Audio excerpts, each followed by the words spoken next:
తాకట్లో ఉన్న మీ బంగారాన్ని విడిపించి ఆ రోజు ఆన్లైన్ రేటుకి కొంటాం. Sharma gold company. ప్రభుజీ నమస్కారం అండి. నమస్కారం. ఎలా ఉన్నారు? బాగున్నానండి. ప్రభుజీ చాలా సంతోషం మీతో మాట్లాడడం. మరొకసారి సమయాన్ని కేటాయించారు మా కోసం. అయితే ప్రత్యేకంగా మీ గురించి విన్నప్పుడు అంటే ఇస్కాన్ టెంపుల్లో కానీ ఇలా మీలా ప్రత్యేకంగా కృష్ణుడికి ఇంకా దగ్గరగా ఉండాలనే ఉద్దేశంతో మిగతా జీవితాన్ని అంతా త్యాగం చేసి కృష్ణ భగవానుడికి అంకితమై ఉంటారు. అంటే ఎలా సాధ్యమవుతుంది ఇది? మీ గురించి చెప్పండి. మీరు చాలా చక్కగా చదువుకున్నారని విన్నాం. కామన్గా ఆలోచించేది ఏంటంటే అంత బాగా చదువుకున్న వాళ్ళు ఉద్యోగం చేయాలి, ఆ లగ్జరీ లైఫ్ని ఎంజాయ్ చేయాలని కోరుకుంటారు. కానీ మీరు మాత్రం ఇలా భక్తి మార్గంలో వెళ్ళిపోవడానికి కారణాలు ఏంటి? నేను కంప్యూటర్ సైన్స్ ఇంజనీరింగ్ కంప్లీట్ చేశాను. అయితే చాలామంది మమ్మల్ని అడుగుతూ ఉంటారు, ప్రభుజీ మీరు ఇంత చదువుకున్నారు, మీరు ఇంత హ్యాపీగా ఉండొచ్చు, మీకు ఇంకా ఇంత మంచిగా ఎడ్యుకేషన్ ఉంది, మీ దగ్గర డబ్బులు ఉన్నాయి అని అడుగుతూ ఉంటారనమాట. కానీ థింగ్ ఈజ్, మేము చిన్నప్పటి నుంచి కూడా నా విషయానికి వస్తే ఆధ్యాత్మికంగా పెరిగాం. ప్లస్ చిన్నప్పటి నుంచి కూడా ఆధ్యాత్మిక వైపు భగవంతుడి యొక్క సేవ చేయాలి అని, సమాజానికి కొద్దిగా నా వంతు సేవను అందించాలి అనే ఒక ప్రేరణ చిన్నప్పటి నుంచి ఉండేదన్నమాట. అయితే మేము స్కూల్లో చదువుకుంటున్నప్పుడల్లా మా అమ్మగారికి చెప్పేవాళ్ళం, మా నాన్నగారికి అమ్మగారికి, అమ్మ మేము పెద్దగా అయ్యాక ధర్మానికి సేవ చేస్తాము, స్వామీజీ అయిపోతాము అని అంటూ ఉండేవాళ్ళం అనమాట. అయితే వాళ్ళు అనుకునే వాళ్ళు చిన్న పిల్లలు కదా వీళ్ళు అలానే అనుకుంటున్నారేమో అని. బట్ చిన్నప్పటి నుంచి మాకు అదే ఒక ఒపీనియన్ ఉండేది. దాని తర్వాత చదువుకున్నప్పుడు కూడా వెన్ ఐ వెంట ఆ ఇంజనీరింగ్ కాలేజ్లో హాస్టల్లో ఉండేవాళ్ళం మేము. చెన్నైలో చదువుకున్నాను నా ఇంజనీరింగ్. అయితే అప్పుడు అన్ని చూసి కూడా వాళ్ళు ఏమనుకున్నారంటే మేబీ బయటికి వెళ్ళి ఆ ఎన్వైరన్మెంట్ వాళ్ళందరినీ చూస్తే ఏమన్నా మనసు మారుతుందేమో అని అంత దూరం పంపించారు. కానీ అక్కడికి వెళ్ళాక నా మనసు ఇంకా స్ట్రాంగ్ అయిపోయింది అనమాట, తప్పకుండా ఇదే దాంట్లో వెళ్ళాలి. ఎందుకంటే అండి మీకు ఒక విషయం చెప్తాను. నేను కాలేజ్కి వెళ్ళినప్పుడు అక్కడ ఫస్ట్ ఇయర్లో మేము ఉన్నప్పుడు అండి, మా హాస్టల్లో ఉండే వాళ్ళకి చాలా తక్కువ మందికి మాత్రమే చెడు అలవాట్లు అనేవి ఉండేవన్నమాట. ఇప్పుడు చూడండి, మేము ఇంజనీరింగ్కి వెళ్ళింది 18-19 ఇయర్స్లో.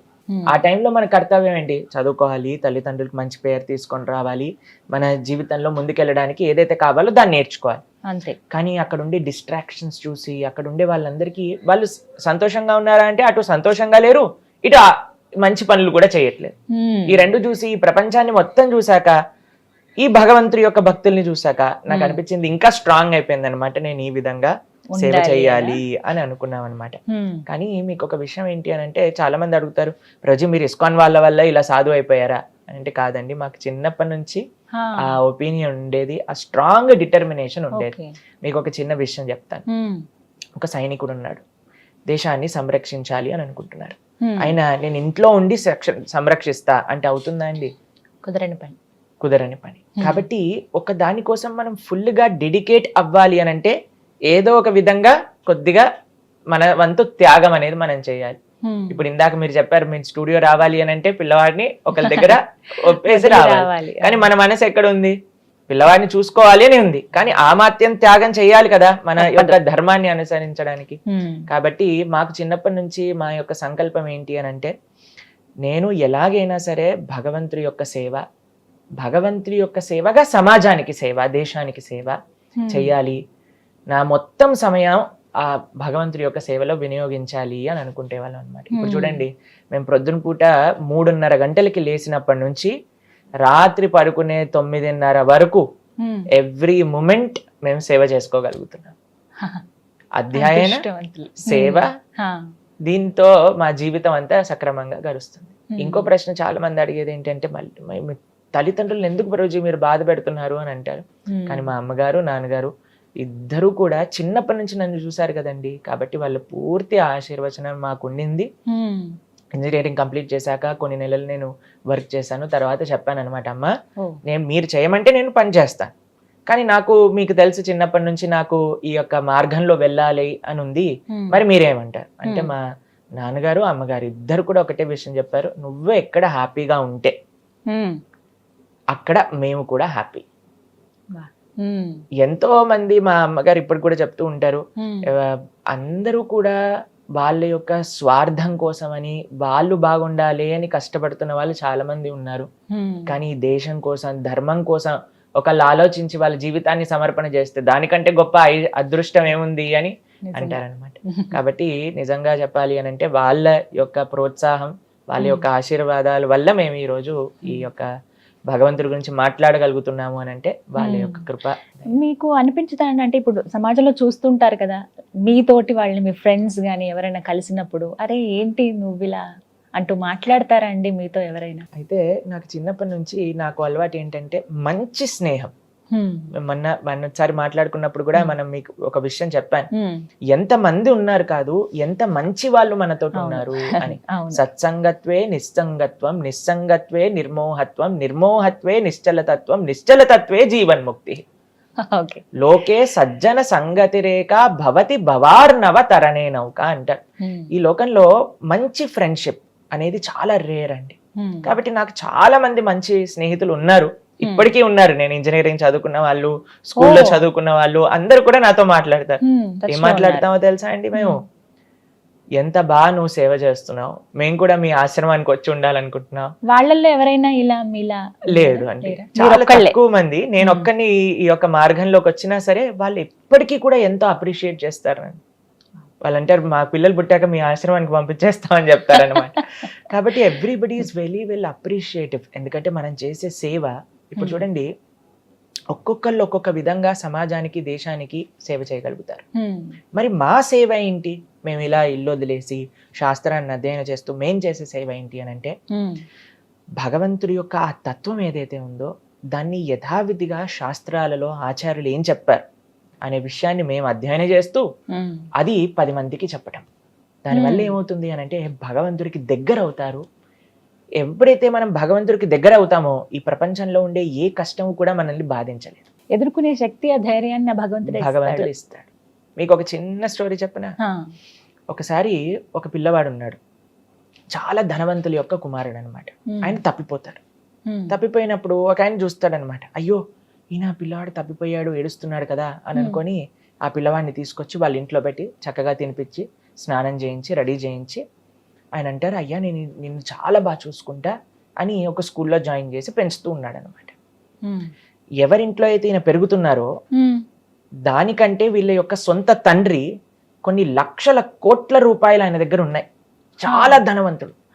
ఇప్పుడు మీరు చెప్పండి, ఈయన ఆయనని చూసుకోవటం మంచిదా, వాళ్ళ తండ్రి దగ్గరికి పంపించడం మంచిదా? ఏది బెస్ట్ అంటారు? ఈయన బ్రహ్మాండంగా చూసుకుంటున్నారు, లోటు లేదు. కానీ ఈయన దగ్గర అన్ని డబ్బులు లేవు, అంత శక్తి లేదు చూసుకోవడానికి. కానీ తప్పిపోయిన పిల్లవాడు కదా అని చేరదీశాడు. కానీ ఈయనకు తెలుసు వాళ్ళ తండ్రి ఎక్కడున్నాడు, వాళ్ళ అమ్మ ఎక్కడుంది, వాళ్ళ ఇల్లు ఎక్కడుంది, అన్నీ తెలుసు. కానీ చెప్పకుండా ఈయన బ్రహ్మాండంగా చూసుకుంటున్నారు ఈ పిల్లవాడిని. ఏది బెస్ట్ అంటారు? ప్రేమే కదా కావాలి మనిషికి. ప్రేమ కావాలి, ఆప్యాయత కావాలి. ఎవరి దగ్గర నుంచి కావాలి? వాళ్ళ నిజమైన తల్లిదండ్రుల దగ్గర నుంచి కావాలి. కాబట్టి ఈయన అన్నిటికంటే బెస్ట్ సేవ ఏం చేయాలి? అయ్యా మీ ఇల్లు అడ్రస్ ఇది అని ఆయన తీసుకెళ్లి వాళ్ళ తల్లిదండ్రుల దగ్గర దిగబెట్టేసేయాలి. అప్పుడు వాళ్ళ తండ్రులు ఎంత బాగా సేవ చేసుకోగలుగుతారు ఈయనని. కాబట్టి మనం చేసే సేవ ఏంటి? ప్రభుపాదులు వారు చెప్తారు, ఇస్కాన్ని స్థాపన చేసిన వాళ్ళు, మనకి సమాజంలో సేవ, సమాజంలో అందరినీ ఒక మంచి డైరెక్షన్ లో తీసుకెళ్లడం. అయ్యా మన యొక్క తల్లిదండ్రులు వీరు, ఇది ధర్మం, ఈ ధర్మాన్ని ఆచరించండి. మళ్ళీ ఈ లోకంలోకి రావాల్సిన అవసరం లేకుండా చక్కగా భగవత్ ప్రాప్తి కలగచ్చు, ఆ స్వామిని సేవ చేసుకునే ఒక మంచి ఐశ్వర్యం కావచ్చు. మీరు చెప్పండి, మనం బాగా చూసుకోగలుగుతామా ఒక జీవుణ్ణి? భగవంతుడు బాగా చూసుకోగలుగుతాడా? ఖచ్చితంగా భగవంతుడే. కాబట్టి మనం ఏం చేస్తున్నాం? అన్నిటికంటే గొప్ప సేవ భగవంతుడిది, మీరు ఆయనని ఆశ్రయించండి అని చెప్తున్నాం అనమాట. అది ఈ సమాజానికి. ఈ రోజుల్లో చూస్తున్నాం కదా ప్రభుజీ, యంగర్ జనరేషన్ ఎక్కువగా స్పిరిచువల్ వేలో వెళ్తూ ఉన్నారు. అంటే అది దేనికి సంకేతం అంటారు మీరు? ఒకటి, ఆధ్యాత్మికత వైపు అడుగులేస్తున్నారు అని అంటే ఈ భౌతిక విషయాలలో ఆనందం లేదు అని తెలుసుకుంటున్న వాళ్ళే ఆధ్యాత్మిక వైపు అడుగులు వేయగలుగుతారు అన్నమాట. ఇది చాలా సత్యం. మా జీవితంలో చాలా మందిని చూసాం కదా. ఎందుకంటే ఇది నాకు కావాలి, ఇది నాకు కావాలి, ఇది నాకు కావాలి అని ప్రయత్నిస్తూ ఉంటారు. చివరికి దాంట్లో నుంచి ఏం ఆనందం అనేది లభించదు. అప్పుడు వాళ్ళు అనుకుంటారు దీనికంటే ఏదో ఉంది ఈ ప్రపంచంలో. లేదా ఎవరైనా భక్తుల్ని చూసారనుకోండి, వీళ్ళు ఎందుకు ఇంత ఆనందంగా ఉన్నారు? భక్తుల దగ్గర చాలాసార్లు అంత ఐశ్వర్యం కానీ అంత భౌతికంగా ఉండే ఫెసిలిటీస్ ఉండకపోవచ్చు, కానీ బ్రహ్మాండంగా హాయిగా ఉంటారన్నమాట. కొంతమంది వాదన ఉంటుంది ప్రభుజీ, లైఫ్ అంటే ఎంజాయ్ చేయడానికి, మళ్ళీ మళ్ళీ మనకి లైఫ్ రాదు, ఉన్నది ఒకటే జిందగీ, ఎంజాయ్ చేయాలి, ఇప్పుడున్న పరిస్థితి మనం ఎలా ఉన్నాం అలా హ్యాపీగా గడపాలి మన ఫ్రెండ్స్తో ఫ్యామిలీతో, మనం అనుకున్నది చేసేయాలి అంతే, ఇదే కదా లైఫ్ అంటే అంటారు కొంతమంది. మరి వారికి మీరు ఇచ్చే సమాధానం? ఈ ప్రపంచంలో జస్ట్ డూ ఇట్ అని అంటారనమాట. Don't think, just do it అని అందరూ కూడా అంటూ ఉంటారు. కానీ మీకు ఒక విషయం చెప్తానండి, మన శాస్త్రం చెప్తుంది మనం ప్రతి విషయాన్ని కూడా దుర్లభో మానుషో దేహో తదపి దుర్లభమర్థదం మనుష్యత్వం ముముక్షత్వం వైకుంఠ ప్రియ దర్శనం. 84 లక్షల జీవరాశులలో అన్నిటికంటే దుర్లభమైనది మానవ జన్మ. ఇప్పుడు చూడండి, మనం ఎన్నో ప్రాణులను చూస్తూ ఉంటాం ప్రతి నిత్యము కూడా. ఏ ప్రాణి అయినా ఇలా కూర్చొని కృష్ణుడు అంటే ఏంటండి, భగవద్గీత అంటే ఏంటండి అని అడిగే జ్ఞానం ఉంటుందా చెప్పండి? లేదు. ఆహార నిద్ర భయ మైథునం చ సామాన్యయేతత్ పశుభిర్నరాణ. ఆహారం అంటే తినటం, నిద్ర పడుకోవటం, భయ అని అంటే ఒకరినొకరు డిఫెండ్ చేసుకుంటూ కాపాడుకోవటం, మైథున అని అంటే పిల్లల్ని కనటం. ఇది అందరూ కూడా చేసే పనే కదండి, మానవుడు కాదండి, ప్రతి జీవుడు కూడా అదే పని చేస్తున్నాడు. ఏ పశువుని చూసినా సరే అదే పని చేస్తుంది. మరి ఇంత గొప్ప మనుష్య జీవితం కలిగి మనం కూడా ఆహార నిద్ర భయం అవుతున్నాం, దీని గురించే జీవితాన్ని వెచ్చిస్తే దాంట్లో మనుష్య జన్మ వచ్చిన దానికి లాభం ఏంటి చెప్పండి? అది మనము చేస్తున్నాం, ఒక ప్రాణి చేస్తుంది. ఒక పావురాన్ని చూస్తే అదే పని చేస్తుంది. ఒక రోడ్డు పైన వెళ్ళే కుక్కని చూస్తే అది కూడా అదే పని చేస్తుంది. మరి మానవుడికి దానికి ఏంటి తేడా? ఉండాలి కదా. ధర్మోహితేషాం అధికో విశేషో ధర్మస్య హీనః పశుభిర్ సమాన. మానవుడికి మిగతా జీవులని వేరు చేసేది ఏంటి అంటే ధర్మం. ధర్మం అంటే ఏంటి? చాలా సింపుల్గా చెప్తానండి. కొన్ని ప్రశ్నలు మనం వేసుకోవాలి. ఏంటి జీవుడు అంటే ఎవరు? నేను అసలు ఎందుకు ఈ ప్రపంచంలో ఉన్నా? భగవంతుడు అంటే ఎవరు? నాకు భగవంతుడికి ఏంటి సంబంధం? భగవంతుని ఎలా చేరుకోవాలి? ఇది ఆలోచించేవాడు మానవుడు. అథాతో బ్రహ్మ జిజ్ఞాస అంటే జిజ్ఞాస ఉండాలి. ఏంటి ఈ శరీరం? ఎప్పుడైనా మనం చూసాం అనుకోండి, మన ఇంట్లో ఏదైనా ఒక పిల్లి కానీ ఎవరైనా జంతువు ఉందనుకోండి, అది ఆలోచిస్తుందా, నేను ఎందుకు పిల్లిలా పుట్టాను, నేను ఎందుకు ఇలా పుట్టాను, నేను ఎందుకు ఇక్కడ ఉన్నాను, నేనేం చెయ్యాలి? ఏమీ ఆలోచన అవసరం లేదు. ఆహార నిద్ర భయం అయిపోయి వాటికి అంతే. ఈ 4 వాళ్ళ జీవితం ఆనందంగా ఉంటుంది. కానీ మనిషికి మాత్రమే ఆలోచన శక్తి ఇచ్చారు, ఒక ఉత్కృష్టమైన ఒక తత్వాన్ని ఇచ్చారు. దేనికోసం? ఆలోచించడానికి. ఏంటి తత్వం అంటే ఏంటి, ఎలా నేను తరించగలను అని ఆలోచించే ఒక సామర్థ్యం కేవలం మానవుడికి మాత్రమే ఉంది. కాబట్టి అటువంటి మానవ జీవ ఎంతో దుర్లభమైనది. అటువంటి జీవితాన్ని ఇలా పశువుల్లా వెచ్చించడం కంటే మంచిగా ధర్మ మార్గంలో వెళ్ళటం అనేది మనకి చాలా ముఖ్యం. మీకు ఒక చిన్న విషయం చెప్పండి. ఒకసారి ఒక గురువు గారు తన శిష్యుడికి చాలా చెప్పడానికి ప్రయత్నం చేశారనమాట. అయ్యా, నువ్వు మంచిగా మారు, మంచిగా చక్కగా జీవితంలో ధర్మాన్ని ఆచరించు, భగవంతుని ఆశ్రయించు అని చెప్తే అస్సలు వినేవాడు కాదండి.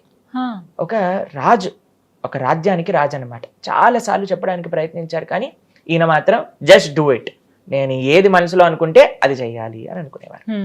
అయితే ఒకసారి గురువుగారు వచ్చారు, ఈయన ఇలా మారరు అని చెప్పి, అయ్యా నీ రాజ్యంలో ఉండే ఒక గొప్ప మూర్ఖుడిని తీసుకొనిరా, ఆయనకి నేను ఇచ్చే ఈ కర్రని చేతిలో పెట్టు అని చెప్పారనమాట.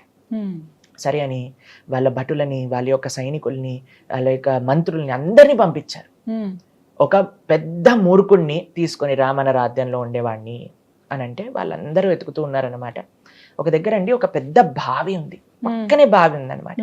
ఆ బావిలో నుంచి చక్కగా నీరు తోడుకొని స్నానం చేయొచ్చు ఎవరైనా సరే.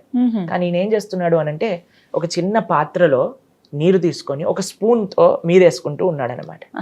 అయితే ఈయన చూసి విచిత్రం అనిపించింది. బట్టలు అడిగారు, అరే ఏం చేస్తున్నావురా అని అంటే, నీళ్లు కొద్దిగా ఉన్నాయండి నా దగ్గర, అందుకోసం జాగ్రత్తగా స్నానం చేస్తున్నాను అని.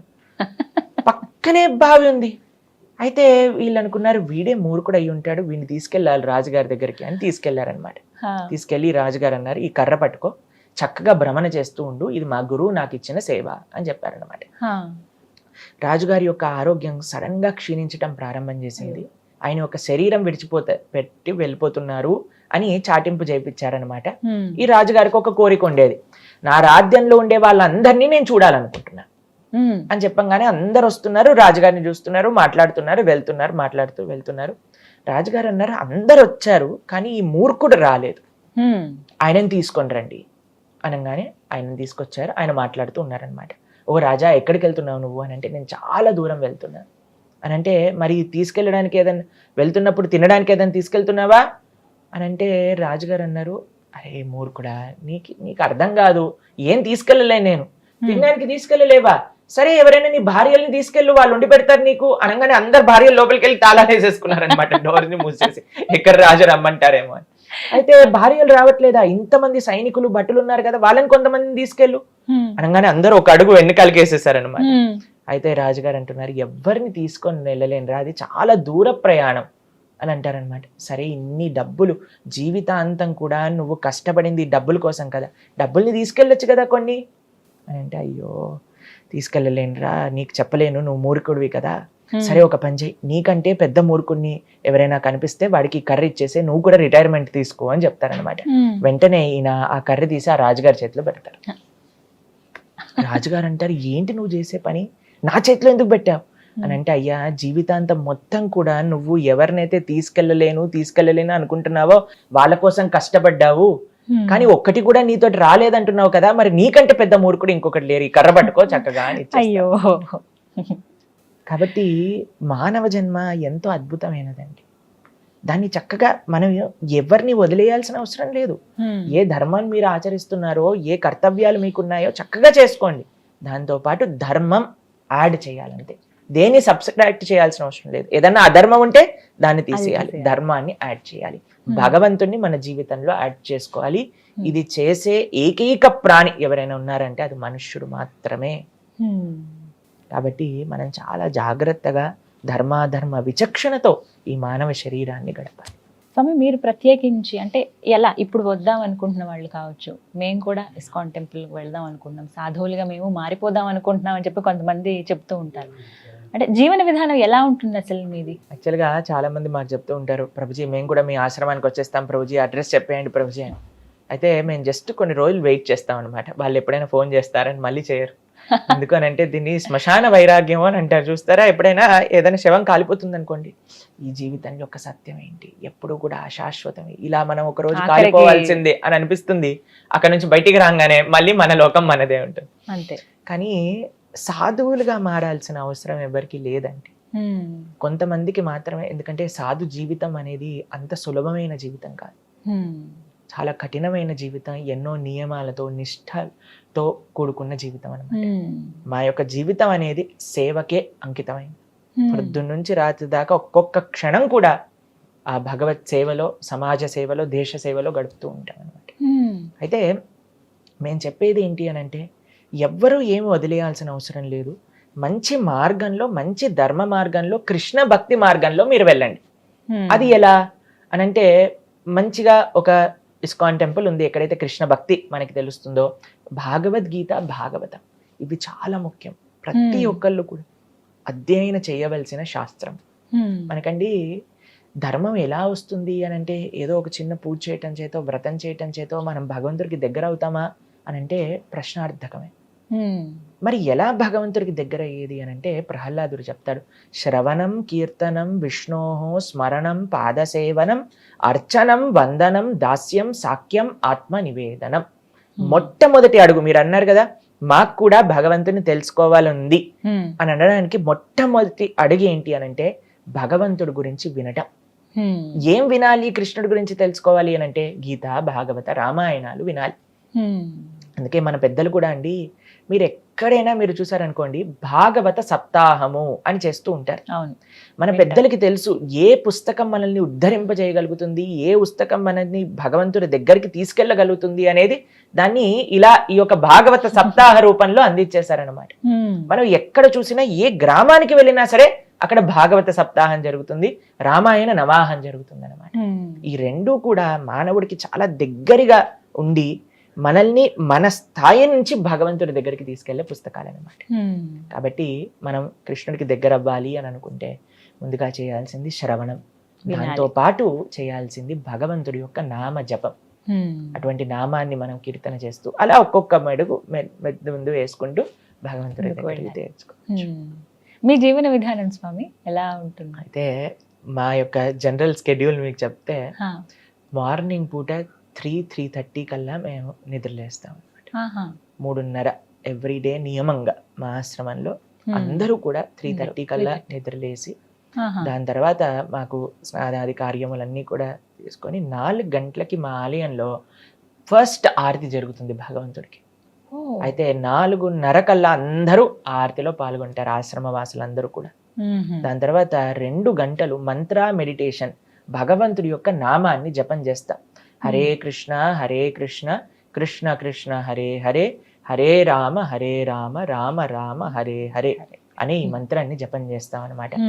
అది 2 గంటల సాధన తర్వాత ప్రతిరోజు కూడా మాకు భాగవతం అధ్యయనం చేస్తాం అందరు భక్తులు కూడా కలిసి. మా ప్రసాదం అంటే మా ఆహారం రోజుకి 2 సార్లు, 9:30కు ఒకసారి, సాయంత్రం 4:30కు ఒకసారి.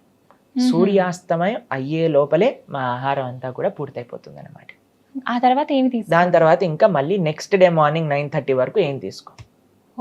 దీన్ని ఇప్పుడు సైన్స్ ప్రకారంగా ఇంటర్మీడియట్ ఫాస్టింగ్ అని పెట్టేశారనమాట పేరు. ఇది ఆశ్రమ సాంప్రదాయంలో, సనాతన సాంప్రదాయంలో ఎప్పటి నుంచో ఉందన్నమాట. అందరి యొక్క ఆరోగ్యం బాగుండడానికి మనకి సనాతన వైదిక సాంప్రదాయాన్ని చూసారనుకోండి, సూపర్ సైంటిఫిక్. మనం జస్ట్ తెలుసుకోవాలి ఏంటి అని. అలాని మొత్తం సైన్స్ కాదండి ఉంది, భగవత్ ప్రీత్యర్థం మన శరీరానికి మంచి చేసేవే మన సనాతన సాంప్రదాయంలో మనకి ఇచ్చారు మన పెద్దలు. కాబట్టి 9:30కు ఒకసారి, 4:30కు ఒకసారి, వాటి మధ్యలో మేము శాస్త్ర అధ్యయన, సమాజ సేవ. సమాజ సేవ ఏ విధంగా అని అంటే, మేము చెప్పాము మా ముంబై ఎక్కడైతే మా ఆశ్రమం ఉందో అక్కడ అన్నిటికంటే పూరెస్ట్ డిస్ట్రిక్ట్ అన్నమాట, పాల్ఘర్ అనే డిస్ట్రిక్ట్. అయితే అక్కడ తినడానికి చాలా మందికి అసలు అన్నం పప్పు వండుకోవడానికి కూడా డబ్బులు ఉండవు. ప్రతిరోజు కూడా నా సేవ, పర్సనల్ గా నేను చేసే సేవ ఏంటి అని అంటే, మాకు మా ఆలయంలో ప్రసాదాన్ని తయారు చేసి కొంతమంది, ఎంతమంది ఆలయానికి వస్తే అంతమందికి ఫ్రీగా మేము భోజనం పెడతాం భగవంతుడి యొక్క ప్రసాదాన్ని. దాంతో పాటు ప్రతిరోజు మేము వండి వాటిని అక్కడ ఉండే గ్రామాలందరికీ పంపిస్తాం అనమాట, అక్కడ ఉండే ప్రజల కోసం అనమాట. ఇది మధ్యాహ్నం పూట ఇటు వంట వాళ్ళందరినీ పంపించడం, వాటన్నిటిని మేము చూసుకుంటాం. దాంతో పాటు శాస్త్ర అధ్యయనం. ఇప్పుడు చూడండి, మనందరం భారతీయులం, వీఆర్ ఇండియన్స్ అంటారు. భారతీయత అంటే ఏంటి? భారతీయత అంటే భారతీయ సంస్కృతి సంప్రదాయం. భారతం అంటే కేవలం ఒక దేశం, దేశంలో ఉండే ఆ ప్రజలకు ఉండే సాంప్రదాయాలు. అదే మనకుండే సాంప్రదాయాలు అన్ని పోయాయి అనుకోండి, మనం కూడా వెస్టర్నర్స్ గా తయారైపోయాం, ఆల్రెడీ అయిపోయాం అనుకోండి, అది వేరే విషయం. కానీ రేపటి రోజున చాలా మంది అడుగుతూ ఉంటారండి, ఈయన ఇండియన్ లా మాట్లాడట్లేదు, ఈయన ఇండియన్ లా ఉండట్లేదు అని అంటే, we're sold out to western society, what can be done. కాబట్టి మన సంస్కృతి, మన సాంప్రదాయాలను మనం కాపాడుతూ ఉన్నాం అనమాట. దాంట్లో శాస్త్ర అధ్యయన, శాస్త్రాన్ని 10 మందితో పంచుకుంటాం. అయితే మా ప్రసాద 2 సార్లు, 9:30, 4:30. దాని తర్వాత ఇంకా మనం ఏం తీసుకోమన్నమాట. మధ్యలో మేము చేసే సేవ ఏంటి అని అంటే, అక్కడ మా దగ్గర చాలా మంది చాలా పేదవాళ్ళు వస్తూ ఉంటారనమాట. ట్రైబల్ పీపుల్ చాలా మంది అందులో ఉండే కూడా, వాళ్ళందరికీ కూడా మేము ప్రతి నిత్యము కూడా మా వంటశాలలో ప్రసాదాన్ని చేయటం, వాళ్ళందరికీ నివేదన చేయటం. అలానే మేము చేయించి వేరే వేరే ప్రదేశాలలో ఊళ్ళకి కూడా పంపిస్తూ ఉంటాం. అక్కడ ఉండే వాళ్ళందరికీ కూడా ప్రతి నిత్యం అన్నదానం చేయడానికి అనమాట. ఒకసారి ప్రభుపాదుల వారు ఎవరైతే ఇస్కాన్ ని స్థాపన చేసిన ఆచార్యులు ఉన్నారో ఆయన చెప్పారు, ఇస్కాన్ ఒక టెంపుల్ 10 కిలోమీటర్స్ రేడియస్ లో ఎవ్వరు కూడా ఆకలితో పడుకోకూడదు.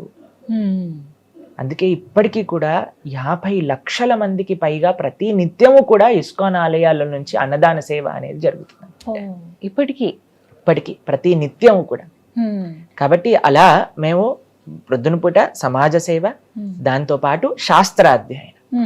భారత భూమితో హైలో మనుష్య జన్మజార్, జన్మ సార్థక కరి కర పర ఉపకార్. శ్రీ చైతన్య మహాప్రభు చెప్తారు, ఫస్ట్ జన్మ సార్థకం చేసుకోండి, దాని తర్వాత వేరే వాళ్ళకి హెల్ప్ చేయండి. మనకి ఫ్లైట్ లో వెళ్తున్నప్పుడు ఎయిర్ హోస్టెస్ చెప్తుంది, ఫస్ట్ మీరు మాస్క్ పెట్టుకోండి, దాని తర్వాత వేరే వాళ్ళకి హెల్ప్ చేయండి అని. కాబట్టి జన్మ సార్థకతలో మనం శాస్త్ర అధ్యయనం చేయటం, మిగతా వాళ్ళందరికీ కూడా ఆ శాస్త్రాన్ని బోధించటం అనమాట.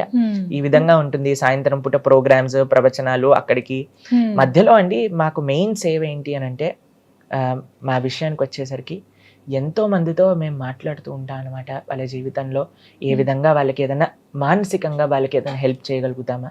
హండ్రెడ్స్ ఆఫ్ యూత్ మాకు ఫోన్ మాట్లాడుతూ వాళ్ళకి ఏ విధంగా మనం జీవితంలో వాళ్ళకి ఒక ఎవరైనా డిప్రెషన్లో ఉన్నా, సూసైడల్ థాట్స్ వస్తున్నా సరే, వాళ్ళందరికీ ఒక మంచి భగవద్గీత మార్గంలో ఆ వెలుగుని నింపటం, ఇదే మనం చేసే సేవ అనమాట. ప్రతినిత్యము అలా ఉంటుంది. ఆశ్రమంలో గురువుల సేవ, భక్తుల యొక్క సేవ, సమాజ సేవ, శాస్త్ర సేవ, దేశ సేవ, ఇదే మా యొక్క జీవితం. దైవ చింతన ఉండాలి ఒక మనిషికి, కరెక్టే అది. కానీ మిగతా పనులు కూడా చేసుకుంటూ ఉండాలి. యథావిధిగా వాళ్ళ జాబే కావచ్చు, ఏదైనా కావచ్చు, ఫ్యామిలీ లైఫ్ కాదని పూర్తిగా అన్ని కాదనుకునే వెళ్ళిపోతే ఏదో ఒక సమయంలో కాస్త అయినా బా అని అనిపిస్తుందా? మమ్మల్ని ఈ ప్రశ్న ఇటీవలే మా యొక్క రిలేటివ్ ఒక ఆయన అడిగారనమాట. ప్రభుజీ, మీరు చిన్నప్పటి నుంచి ఇంత ఆప్యులెంట్ గా పెరిగారు, చాలా గారాభంగా పెంచారు మీ తల్లిదండ్రులు ఇద్దరు కూడా, ఎప్పుడు కూడా ఏ కష్టం రానివ్వకుండా, మరి ఆశ్రమంలో మీరు సాప పైన పడుకోవాలి, అక్కడ మీకు ఏం ఫెసిలిటీస్ ఉండవు, మరి మీకు ఎలా అనిపిస్తుంది, కఠినంగా అనిపించదా అని అంటే, మీకు ఒక విషయం చెప్తాను. నా జీవితంలో అన్నిటికంటే హ్యాపీయెస్ట్ మూమెంట్స్ నేను మా ఆశ్రమం లైఫ్లో గడిపాను. ఎందుకంటే కృష్ణ సేవ అన్నిటికంటే ఆనందమైనది. సవై పుంసాం పరో ధర్మో యతో భక్తిర్ అదోక్షజే అహైతుకి అప్రతిహత యయాత్మ సుప్రసీదతే. భాగవతం చెప్తుంది, ఒక జీవుడికి తన స్వాంతన సుఖం కావాలి అని అనుకుంటే చేయాల్సింది భగవంతుడి యొక్క ఆరాధన. అహైతుకి అప్రతిహత అనంటే ఏ కోరికలు మాకు లేవండి. మేము భగవంతుడి ముందు నించున్నప్పుడు ఏ కోరిక అడగం. స్వామి, నేను మీ యొక్క సేవ ఎలా చెయ్యాలి, మీకు మేమైనా చెయ్యొచ్చా, ఇదే భక్తి అనంటే. మేము ప్రతిరోజు స్వామి దర్శనం, కనీసం మీరు చూడండి, ఒకసారి మీకు ఒక చిన్న విషయం చెప్తాను.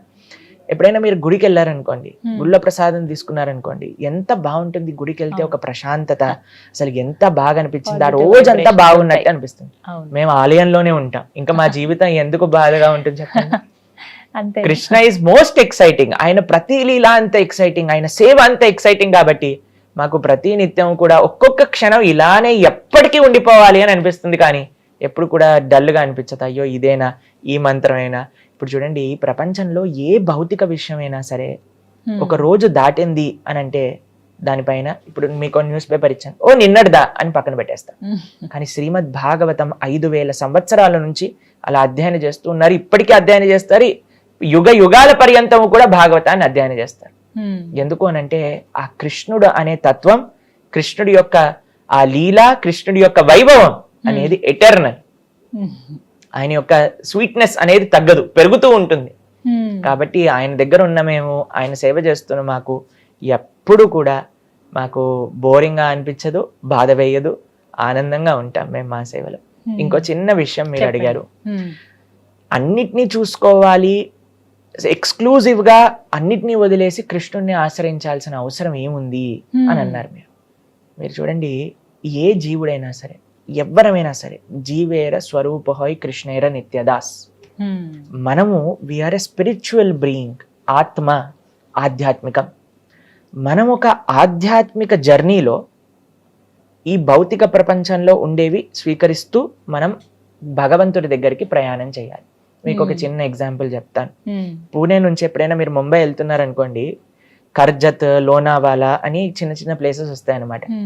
అయితే ఇక్కడ చిక్కీ ఫేమస్, కొన్ని చోట్ల అవి ఫేమస్ అని ఏం చేస్తుంటారంటే, ఆ స్టేషన్ లాగినప్పుడు జనాలు బయటకు వెళ్ళి వెంటనే అది కొనుక్కొని ట్రైన్ ఎక్కేస్తారు. ట్రైన్ ఎక్కడికి వెళ్ళాలి? ముంబైకి వెళ్ళాలి, అవునా? కావాల్సినవి ఏంటి? ఏవో కొనుక్కోవాల్సిన సామాన్లు కావాలి, ట్రైన్ దిగి ఎక్కి మళ్ళీ వెళ్తూ ఉంటాం. మన యొక్క ఈ మానవ జన్మ యొక్క డెస్టినేషన్ ఏంటి అని అంటే భగవంతుడు. ఆ భగవంతుడి దగ్గరికి వెళ్తున్న మన జీవితంలో మనకి ఏవి భౌతిక సదుపాయాలు కావాలో వాటిని సమకూరుస్తూ భగవంతుడి దగ్గరికి వెళ్ళాలి. కానీ మన జీవితమే భౌతిక సదుపాయాల కోసం కాదు. భౌతిక సదుపాయాలు అప్పుడప్పుడు, ఓ ఈ రోజు ఈ పూజ వచ్చింది, ఈ పూజ చేసేసా, తర్వాత ఆ వ్రతం వచ్చింది, ఆ వ్రతం చేసేసా, దాని తర్వాత ఆ పండుగ వచ్చింది, ఆ పండుగ చేసేసా. కానీ నా జీవితం ఎక్కడికి వెళ్తుంది అని అంటే ఒక భౌతికత వైపు, నా కోరికలు, నా స్వార్థం వైపు వెళ్ళింది అనుకోండి, దానికి అంటే you are taking a wrong destination. కాబట్టి we are spiritual beings in the material world. ఇది మనం అర్థం చేసుకోవాలి. మనం ఆధ్యాత్మికం, మన ప్రయాణం ఆధ్యాత్మికం, మన డెస్టినేషన్ కృష్ణుడు. ఆయన దగ్గరికి వెళ్ళే మార్గంలో చిన్న చిన్నవి మనం ఉంటాయి. సమకూర్చుకుంటూ వెళ్తూ ఉండాలన్నమాట. ఇది ప్రభుజీ, శ్రీకృష్ణుడి గురించి ఇంకా తెలియని రహస్యాలు విషయాలు చాలా ఉన్నాయి అని చెప్తూ ఉంటారు. కొన్ని ఇప్పటికీ సందిగ్ధంలో ఉండిపోయినవి కూడా ఉన్నాయి. అందులో భాగంగా ఒకసారి జగన్నాథుడి గురించి మాట్లాడుకుందాం. పూరి జగన్నాథుడు రథయాత్ర ఎంత వైభవంగా జరుగుతుందో ఆ కార్యక్రమాలన్నీ కూడాను. అయితే ప్రత్యేకంగా చెప్తూ ఉంటారు, శ్రీకృష్ణ భగవానుడి గుండె ఇప్పటికీ పూరి జగన్నాథ్లో ఉండిపోయింది, ఉంటుంది అని అంటూ ఉంటారు. ఇది ఎంతవరకు నిజమండి? అయితే పూరి క్షేత్రం గురించి మనం కొద్దిగా తెలుసుకుందాం. అసలు ఎలా ఆ జగన్నాథ బలదేవ సుభద్ర యొక్క విగ్రహాలు అక్కడ ప్రతిష్టాపన అయ్యాయి. మనకి ఇంద్రద్యుమ్న అనే ఒక మహారాజు గారు ఉండేవారు అనమాట. ఆయనకి ఒక కోరిక ఉండేది, స్వామిని నేను చూడాలి, ఆ భగవంతుని దర్శనం చేసుకోవాలి. అయితే ఆ రాజ్యంలో ఉండే ప్రజలందరికీ కూడా ఒక చాటింపు వేయించారు, ఎవరైనా ప్రత్యక్షంగా భగవంతుని చూసిన వాళ్ళు ఉంటే మాకు చెప్పండి, వాళ్ళని మేము చక్కగా సత్కరించి ఆ ప్రదేశంలో మేము కూడా భగవంతుని దర్శనం చేసుకుంటాము అని అన్నారనమాట. అయితే అప్పుడే ఆ రాజ్యానికి ఉత్కల ప్రదేశం, ఉత్కల అంటే ఇప్పుడుండే ఒడిస్సా, అక్కడ నుంచి ఒక సాధువు వచ్చి, అయ్యా నేను ఉత్కల ప్రదేశంలో నీలాచలం అనే దగ్గర భగవంతుని దర్శనం చేసుకున్నాను అని చెప్తారనమాట. అయితే సరే అని ఈయన తన యొక్క మంత్రుల్ని ఇచ్చి పంపిస్తారు, ఆ ఉత్కల ప్రదేశంలో ఎక్కడున్నారో ఈ స్వామిని ఎతికి చూపించండి అనేసరికి అక్కడ ఒక అద్భుతమైన మంత్రి అనమాట. ఆయన బయలుదేరుతారు చక్కగా ఆ ప్రదేశాన్ని వెతకడానికి. వెళ్ళి ఈ ఉత్కల ప్రదేశం ఎక్కడ, ఈ శబర జాతికి సంబంధించిన వాళ్ళు ఆ స్వామిని ఆరాధన చేస్తూ ఉన్నారనమాట. విద్యాపతి అనే ఈయన బయలుదేరారు ఎతకడానికి. అలా అడ్రస్ కనుక్కుంటూ ఈ శబర జాతికి వచ్చేసారు. ఒక ట్రైబల్ పీపుల్ అనమాట వాళ్ళు. అక్కడికి వచ్చేసరికి ఈయన తెలిసింది ఇక్కడ వీళ్ళు ఆరాధన చేస్తున్నారు, కానీ వాళ్ళు ఎవ్వరికి కూడా చూపించే వాళ్ళు కాదనమాట. అయితే ఏం చేశారు ఆయన, ఈ శబర జాతికి సంబంధించిన ఎవరైతే రాజు ఉన్నారో వాళ్ళ యొక్క కుమార్తెని వివాహం చేసుకుంటారు. ఆవిడ పేరు లలిత. అయితే ఈ విశ్వవసు యొక్క కుమార్తె అయిన లలితని వివాహం చేసుకొని, ఇప్పుడు అల్లుడు గారు అడిగితే చెప్పించాలి కదండి, కొన్ని రోజులు అయిపోయాక నాకు కోరిక ఉంది అని అడుగుతారనమాట. ఏంటి అని అంటే, మీరు ప్రతి నిత్యము కూడా వెళ్ళి ఆరాధన చేస్తూ ఉంటారు కదా, ఆ స్వామిని చూడాలని ఉంది అని అంటారు. అయితే సరే అని తప్పకుండా తీసుకెళ్తాను, కానీ ఎక్కడికి వెళ్తున్నానో ఆ ప్రదేశాన్ని మాత్రం మీకు చూపించాను అని ఏం చేస్తారంటే కళ్ళకి గంతులు కట్టేస్తారు. విద్యాపతికి గంతులు కట్టేసి తీసుకెళ్ళిపోతారు. అయితే ఈయన ఏం చేస్తాడంటే చాలా తెలివిగా ఒక ఆవాలు ఒక చిన్న సంచిలో కట్టుకొని దానికి చిన్న హోల్ పెడతారనమాట. పెట్టేసరికి ఆ ఆవాలు ఇలా సంచిలో ఇలా నడుముకి పెట్టుకుంటారు. ఒక్కొక్క ఆవాలు ఇలా పడిపోతూ ఉన్నాయన్నమాట. వాళ్ళ వే అంతా కూడా మార్గం అంతా వెళ్ళేసరికి అక్కడికి వెళ్తారు, చక్కగా దర్శనం చేసుకుంటారు. అద్భుతమైన దర్శనం కలుగుతుంది. నీల మాధవ రూపంలో భగవంతుడు అక్కడ ఉన్నారు. ఈ శబర జాతికి సంబంధించిన వాళ్ళందరూ కూడా స్వామిని ఆరాధన చేస్తూ ఉన్నారు. అక్కడ చూస్తారు, ఆయన ఒక పక్షి ఇలా అని వచ్చి అక్కడ ఉండే కుండం లోపలికి వెళ్ళి ఇలా మునిగింది. వెంటనే వైకుంఠ స్వరూపంలో చతుర్భుజ రూపాలు తీసుకొని వైకుంఠానికి వెళ్ళిపోతుంది అనమాట ఆ యొక్క పక్షి. అంత అద్భుతమైన ప్రదేశం అక్కడ. చూసేసరికి చాలా ఆనందిస్తారు. మా రాజుగారికి చెప్పాలి అని వెంటనే బయలుదేరి ఇంద్రద్యుమ్న మహారాజు గారికి చెప్తారు. చెప్తే మరి దారి ఎలా తెలియదు కదా అనేసరికి అప్పటికి ఈ ఆవాల నుంచి అన్ని చెట్లు వచ్చేస్తాయి, చిన్న మొలకలు వచ్చేసాయి అనమాట. అయితే ఇంద్రద్యుమ్న మహారాజు గారిని పట్టుకొని ఈ విద్యాపతి అక్కడి నుంచి తీసుకొని వెళ్ళేసరికి అక్కడ ఆ దర్శనం అనేది కలగదు. ఆ స్వామి అక్కడి నుంచి అంతర్ధానం అయిపోతారనమాట. ఇక్కడ విశ్వవసు బాధపడతారు, ఇంద్రద్యుమ్న మహారాజు కూడా చాలా బాధపడతారు.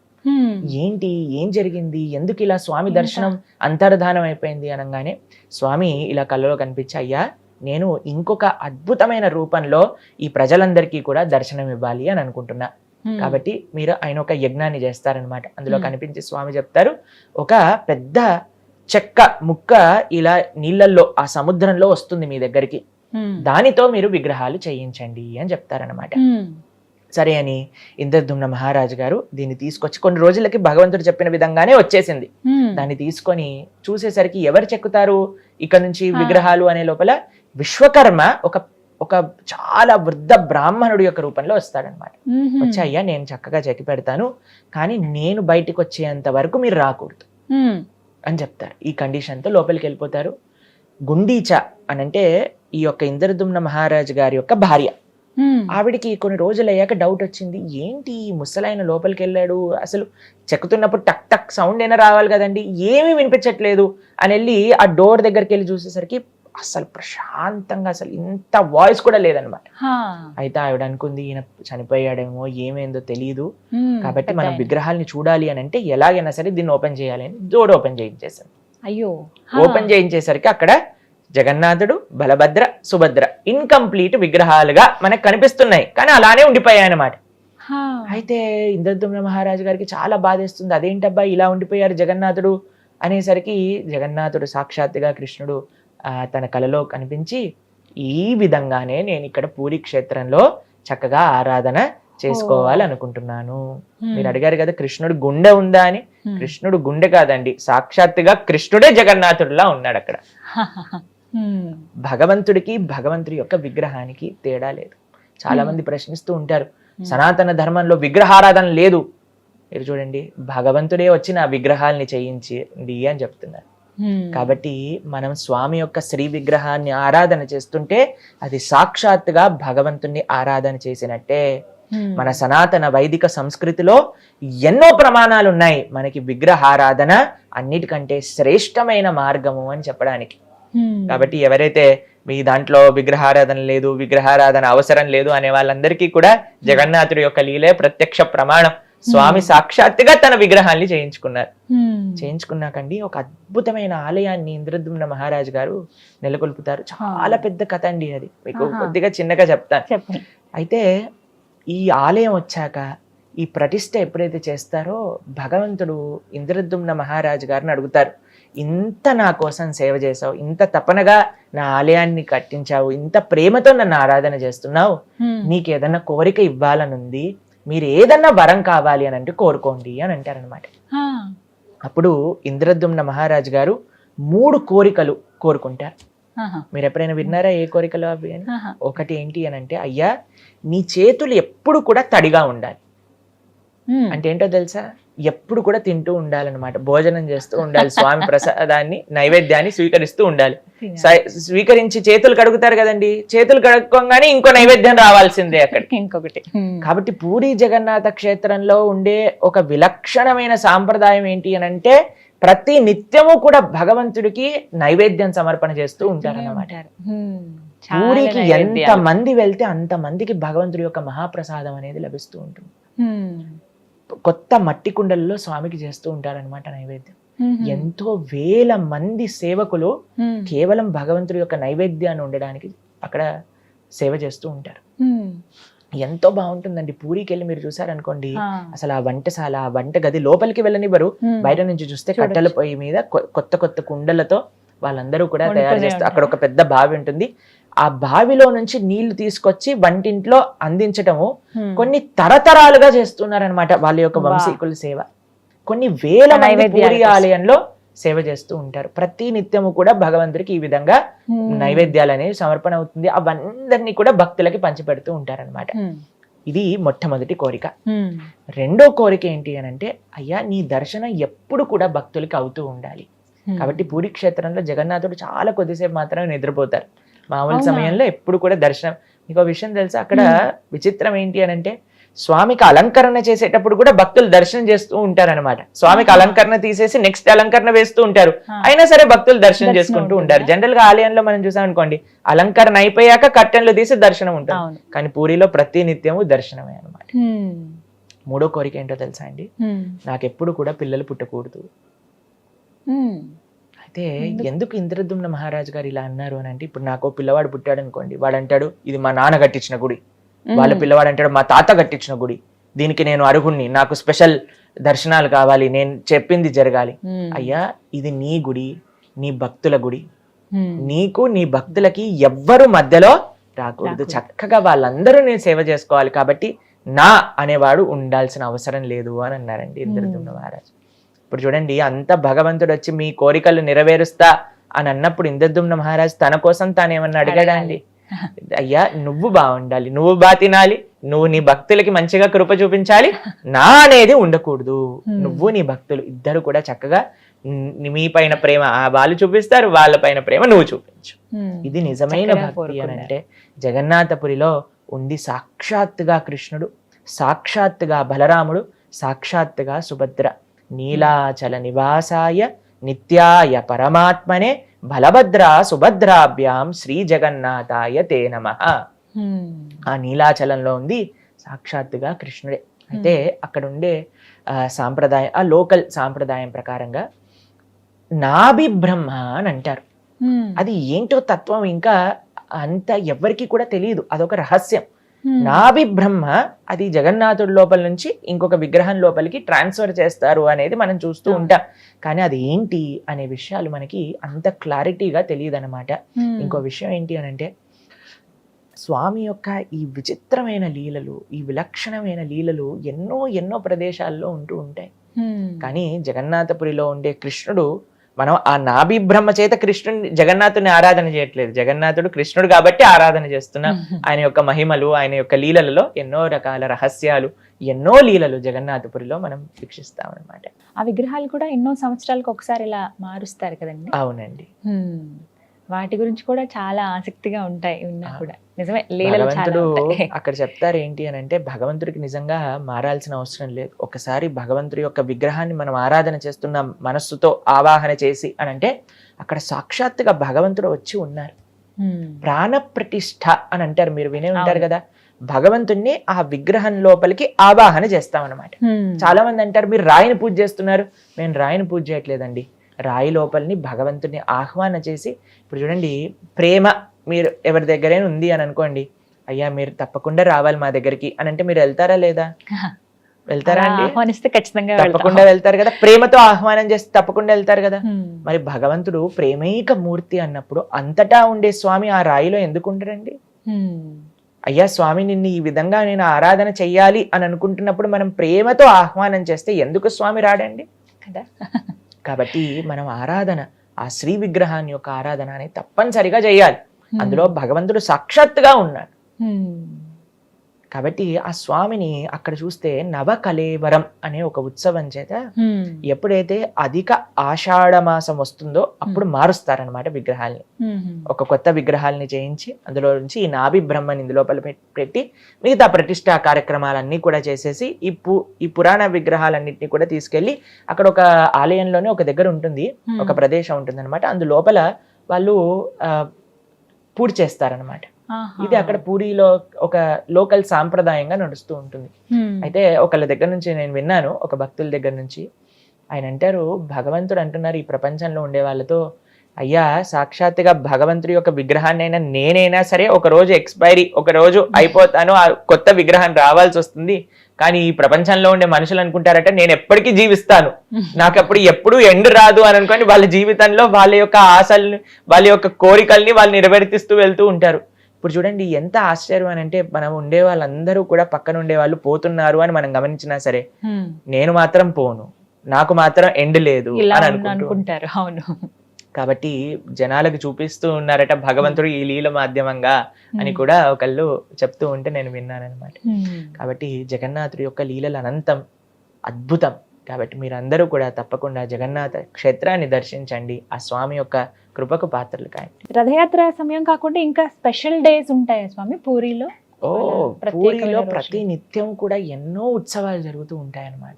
రథయాత్ర, దాంతో పాటు స్నాన పూర్ణిమ అని చేస్తారనమాట. స్నాన పూర్ణిమ జగన్నాథుడి యొక్క బర్త్డే అని అంటారు. అయితే ఆ స్నాన పూర్ణిమ రోజు ఏం చేస్తారు అంటే, భగవంతుడికి ఎన్నో వందల కలశాలతో అభిషేకం చేస్తారు. దాని తర్వాత భగవంతుడికి జ్వరం వస్తుంది. ఎందుకంటే అన్ని స్నానం, చల్లటి నీళ్ళతో స్నానం చేసేసరికి వాళ్ళకి జ్వరం వస్తుంది అని చెప్పి 15 రోజులు దర్శనం ఉండదు అనమాట. అనవసర కాలము అని అంటారు. దాంట్లో ఇప్పుడు చూడండి, ఇక్కడ విద్యాపతి అనే మంత్రి గురించి మనం తెలుసుకున్నాం కదా. వాళ్ళ యొక్క పరంపర వాళ్ళందరూ కూడా భగవంతుడికి సేవ చేస్తూ ఉంటారు. విశ్వవసు అనే శబర జాతికి చెందిన వాళ్ళు కూడా భగవంతుడికి ఆలయంలో సేవ చేస్తూ ఉంటారనమాట. ఎప్పుడైతే ఈ అనవసరం అనే సమయం వస్తుందో అక్కడ ఈ శబర జాతికి సంబంధించిన వాళ్ళందరూ కూడా జగన్నాథుడికి ఆ అరణ్యంలో దొరికే మూలికలతో మెడిసిన్స్ తయారు చేసి ఆయనకి ఇస్తూ ఉంటారనమాట. అయితే అప్పటికి ఆ భగవంతుడికి జ్వరం వస్తుంది అని చెప్తారు. ఎన్నో అద్భుతమైన పదార్థాలను కలిపి స్వామికి ప్రతినిత్యం నివేదన చేస్తూ వాళ్ళు ఆ జ్వరాన్ని తగ్గిస్తూ ఉంటారనమాట. ఇది భగవంతుడు చేసే ఒక లీల, తన భక్తుల యొక్క సేవని బాగా స్వీకరించడానికి అనమాట. ఒక డాక్టర్ కి చాలా డౌట్ వచ్చిందండి, నిజంగా జగన్నాథుడికి జ్వరం వస్తుందా, వీళ్ళు ఏం చెప్తున్నారు అని. అయితే ఆయన ఎప్పుడైతే ఇలా ఒక పండితుడు ముందు, ఆ పూజారి ముందు అన్నాడో ఆయనకు చాలా కోపం వచ్చేసింది అనమాట.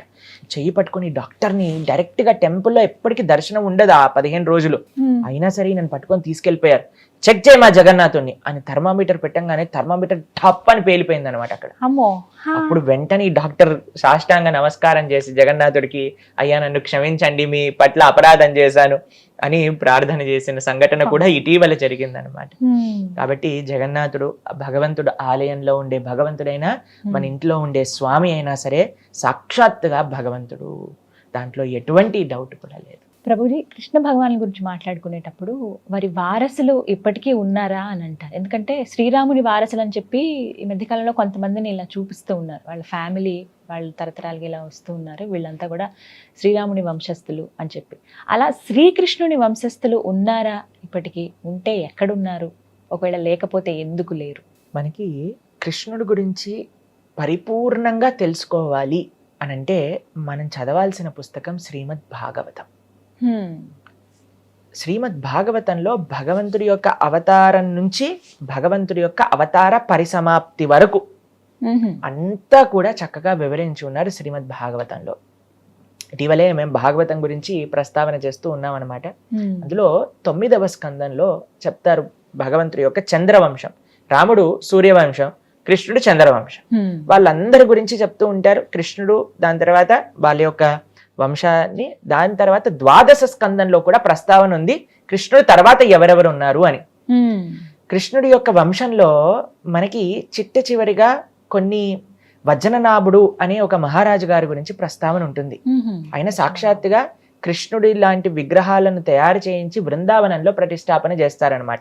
ఇప్పుడు మనం బృందావనం వెళ్తే అక్కడ చాలా మటుకు కృష్ణ విగ్రహాలన్నీ కూడా తన వంశంలో వచ్చిన వజ్రనాభుడు అనే మహారాజు గారు చేయించి అక్కడ ప్రతిష్టాపన చేశారు. శుకదేవ గోస్వామి భాగవతం చెప్తూ ఉన్నారు కదా, కృష్ణుడి యొక్క ఆ పరంపరనంతా కూడా చెప్తూ వజ్రనాభుడు తర్వాత కొన్ని పేర్లు చెప్పి దాంతో పరంపరను ఆపేస్తారనమాట. కొంతమంది ఏం చెప్తారు అని అంటే, ఈ సూర్యవంశ చంద్రవంశానికి సంబంధించిన రాజులు తపస్సు చేస్తూ ఉంటారు ఎక్కడో, మళ్ళీ కృతయుగం వచ్చాక మళ్ళీ ఆ చంద్ర సూర్య వంశాలను ముందుకు తీసుకెళ్తారు అని కూడా చెప్తారు.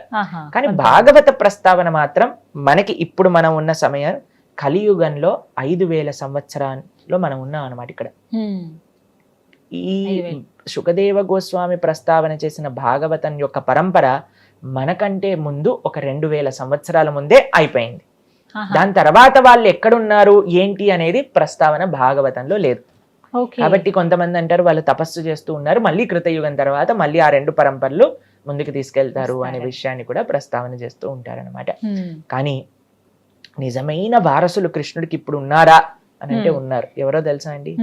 స్వామిని సేవించే వాళ్ళు, స్వామి భక్తి చేసేవాళ్ళు. గోపికలందరూ కూడా భగవంతుడికి ప్రార్థన చేస్తూ తవ కథామృతం తప్త జీవనం కవిభిరీడితం కల్మషాపహం శ్రవణమంగళం శ్రీమదాతతం వాళ్ళంటారు. భగవంతుడి యొక్క కథలను, భగవంతుడి యొక్క వైభవాన్ని ఎవరైతే ప్రపంచంలో నలుమూలలా చెప్తూ ఉన్నారో వాళ్ళు కృష్ణుడికి అత్యంత దగ్గరైన వాళ్ళు అని చెప్తారనమాట. కాబట్టి ఎవరైతే ఆ భగవత్ తత్వాన్ని ఇప్పటికీ కూడా అర్థం చేసుకొని మనందరికీ అందిస్తున్నారో వాళ్ళు నిజమైన కృష్ణ వారసులు అనమాట.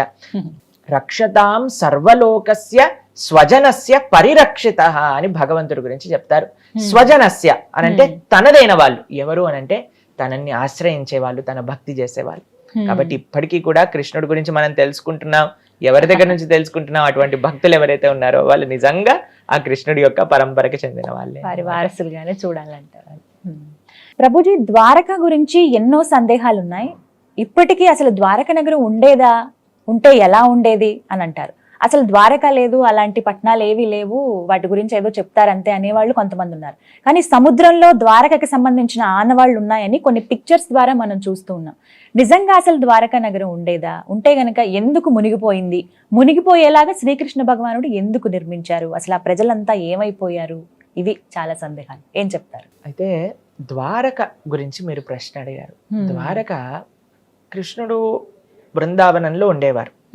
కంస సంహారం కోసం మథురా నగరానికి వచ్చారు. మథురలో బ్రహ్మాండంగా వైభవంగా అందరూ కలిసి ఉంటున్నారు. జరాసంధుడు అనే ఒక రాజు చాలాసార్లు మధురా నగరాన్ని ఆక్రమించడానికి ప్రయత్నం చేశారన్నమాట. ఎన్నోసార్లు యుద్ధానికి వచ్చారు. అయితే చాలా మంది ఏమనుకుంటారు అని అంటే జరాసంధుడికి భయపడి కృష్ణుడు ద్వారకకి వెళ్ళారు అని అనుకుంటారు, కానీ నిజం కాదండి. కృష్ణుడు తన యొక్క ద్వారక ఆ మథురా వాసులందరినీ కూడా ఒక ప్రైవేట్ ప్లేస్ కి తీసుకెళ్ళాలి, అక్కడ వాళ్ళందరితో చక్కగా లీలలు చేస్తూ తన ఐశ్వర్యాన్ని ప్రకటింపజేయాలి అని స్వామి నిశ్చయం చేసుకున్నారనమాట. మీకు ఇప్పుడు దుబాయ్ లాంటి దేశాలలో మీరు చూస్తే సగం విల్లా వాటర్ లోపల సగం పైన ఉంటుంది. అలాంటివన్నీ చాలా ఫ్యాసినేటింగ్ గా ఉంటాయి అన్నమాట. అయితే అలా భగవంతుడు కూడా తమ వాళ్ళందరినీ కూడా ఒక మంచి ఫ్యాసినేటింగ్ ఎక్స్పీరియన్స్ ఇవ్వాలి అని అనుకున్నారు. ఒక రాత్రిలో ద్వారకా నగరాన్ని నిర్మించేశారు. తన యొక్క ఐశ్వర్యం అటువంటిది. భగవంతుడు అంటే మామూలు కాదండి. ఒక రాత్రిలో ద్వారకా నగరం మొత్తం కూడా రాత్రి పూట మధురలో పడుకున్న వాళ్ళు ప్రొద్దున పూట ద్వారకలో లేశారు. నగరంలో ఉండే ప్రజలందరినీ కూడా రాత్రికి రాత్రి షిఫ్ట్ చేయించేశారనమాట భగవంతుడు. అయితే చక్కగా ఆ ద్వారకా నగరం గురించి చెప్తారండి భాగవతంలో, మహాభారతంలో. మీరు చూస్తే అసలు 8 నుంచి 9 లక్షల బంగారు భవనాలు ఉండేవట ద్వారకలు. అసలు రాసి పోసిన ఐశ్వర్యం ద్వారక. అంత అందం, అంత వైభవం ఇంకా ప్రపంచంలో ఇంకెక్కడ ఉండేది కాదు. అంత అద్భుతమైన నగరాన్ని నిర్మించారు కృష్ణుడు అన్నమాట. అయితే ఇక్కడ నుంచి జరాసంధుడు అపరెంట్ గా చూస్తే మనం జరాసంధుడి యొక్క ఆ సైన్యాన్ని దాడికి ఈయన అక్కడికి వెళ్ళిపోయినట్టే అనిపిస్తుంది, కానీ అది నిజం కాదు. ఎందుకు అని అంటే జరాసంధుడు చివరిసారికి వచ్చినప్పుడు కృష్ణుడు బలరాములు ఇద్దరూ కూడా పారిపోతారు. చాలా మంది ఈ ప్రపంచంలో ఈ విషయాన్ని కూడా కృష్ణుడిని అడుగుతూ ఉంటారనమాట. ఏ కృష్ణ, ఈయన భయపడి పారిపోయారు జరాసంధుడి యొక్క యుద్ధం నుంచి అని. ఇంకో విషయం తెలుసా అండి, కృష్ణుడు ఏం చేసినా తనకి వైభవమే. కృష్ణుడు యుద్ధం నుంచి పారిపోతే ఆయనని రన్ చోడ్ రాయ్ అని పిలుస్తారనమాట. ద్వారకలో డాకోర్ ద్వారక అని ఒక ప్రదేశం ఉంది. అక్కడ ఆయన భగవంతుడి పేరే రన్ చోడ్ రాయ్ అని, అంటే యుద్ధాన్ని వదిలేసి పారిపోయిన వాడు. అక్కడ లైన్లు కట్టి భగవంతుడికి దర్శనం చేస్తూ ఉంటారనమాట.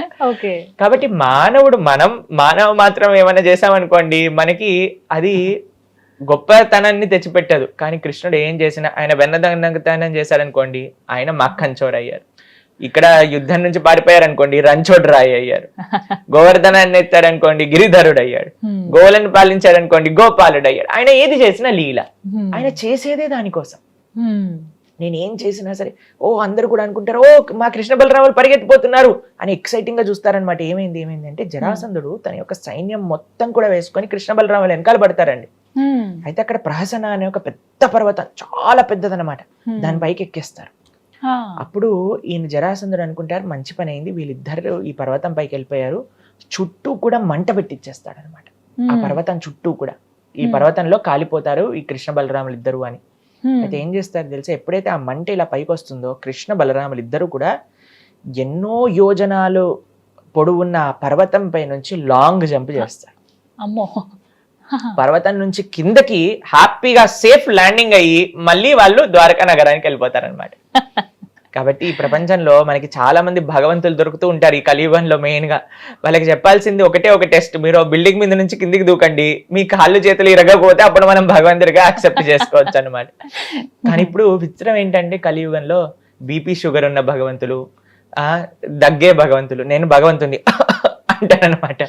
కానీ కృష్ణ బలరాముల యొక్క లీలల్లో మేము చూస్తాం ఎప్పుడు కూడా యశోదమ్మ ఒక రోజు కృష్ణుని హాస్పిటల్ కి తీసుకెళ్ళినట్టుగాను, ఏదన్నా మెడిసిన్ వేసినట్టుగాను ఎక్కడా కూడా లేదనమాట.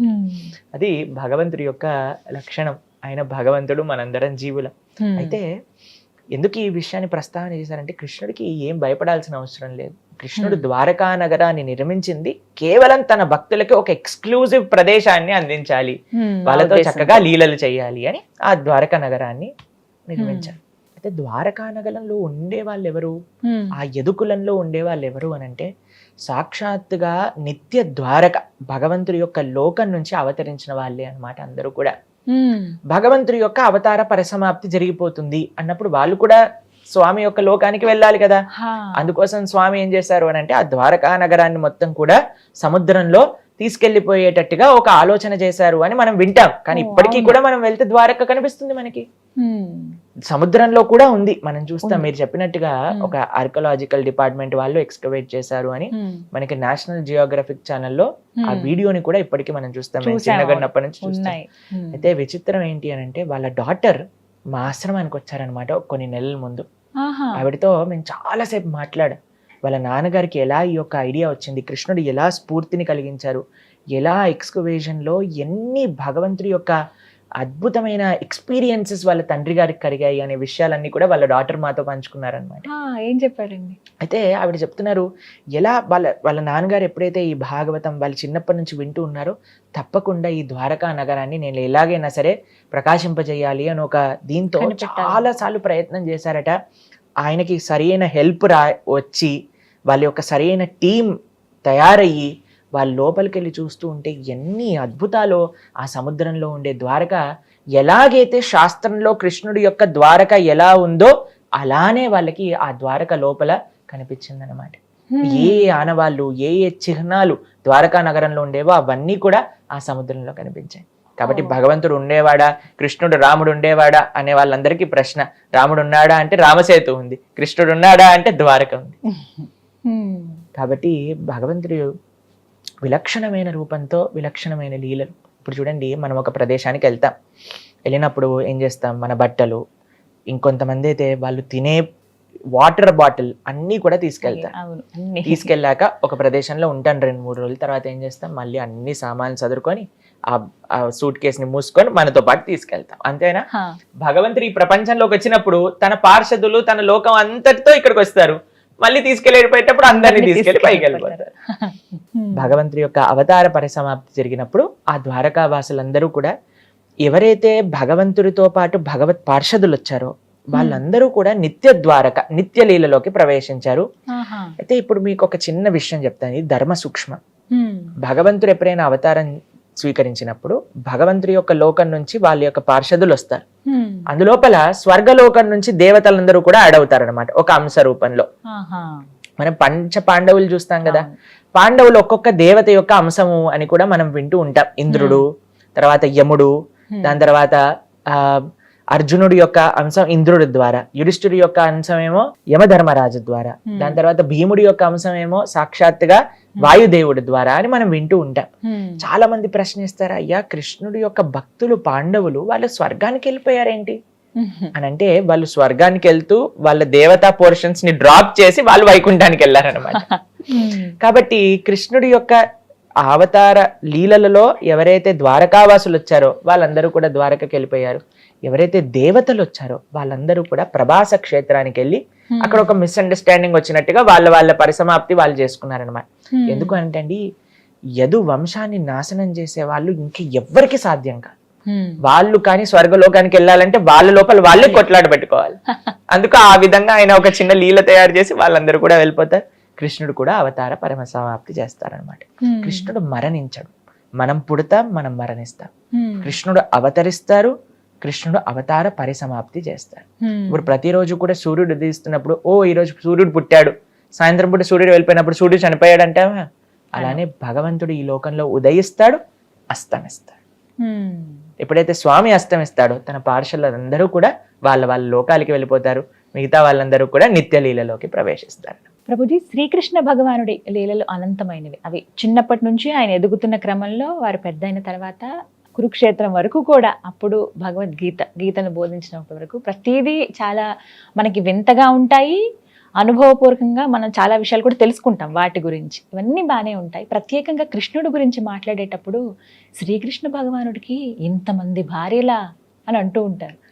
ఆ మాటకి మీరు ఇచ్చే సమాధానం ఏంటి? నిజంగా అంతమంది భార్యలు ఉన్నారా? కృష్ణుడికి ఎంతమంది భార్యలు అనే ప్రశ్నకి సమాధానం, కృష్ణుడికి 16,108 మంది భార్యలు ఉన్నారు.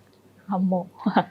భగవంతుడికి ఇన్ని వివాహాలు ఎలా జరిగాయి అనే విషయాన్ని వెనకాల ఒక చిన్న కథ ఉంది, ప్రస్తావన చేస్తాను. నరకాసురుడు గురించి మనం వింటాం కదండి. అయితే నరక చతుర్థి అని దీపావళి ముందు రోజు మనం చేసుకుంటూ ఉంటాం. ఈ నరకాసురుడు ఏం చేశారు అంటే 16,100 మంది రాకుమార్తెలను తన యొక్క చెరసాలలో బంధించి పెడతాడనమాట. అయితే భగవంతుడి యొక్క అవతారం యొక్క ప్రయోజనం ఏంటి? ఎక్కడైతే అధర్మం జరుగుతుందో అక్కడ ఆయన ధర్మాన్ని స్థాపన చేస్తారు, అధర్మాన్ని తొలగించేసి.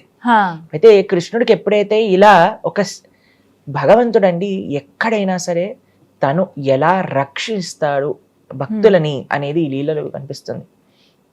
తన భక్తులు ఒక స్త్రీ అవమానాన్ని భగవంతుడు ఎప్పుడు కూడా తట్టుకోనండి. ఎప్పుడైతే ఆ హస్తినాపురంలో ద్రౌపదీదేవి యొక్క అవమానం జరుగుతుందో భగవంతుడు అన్లిమిటెడ్ సారీ అందించారనమాట. అవును, చీరను అందించేసి ద్రౌపదీదేవిని కాపాడారు.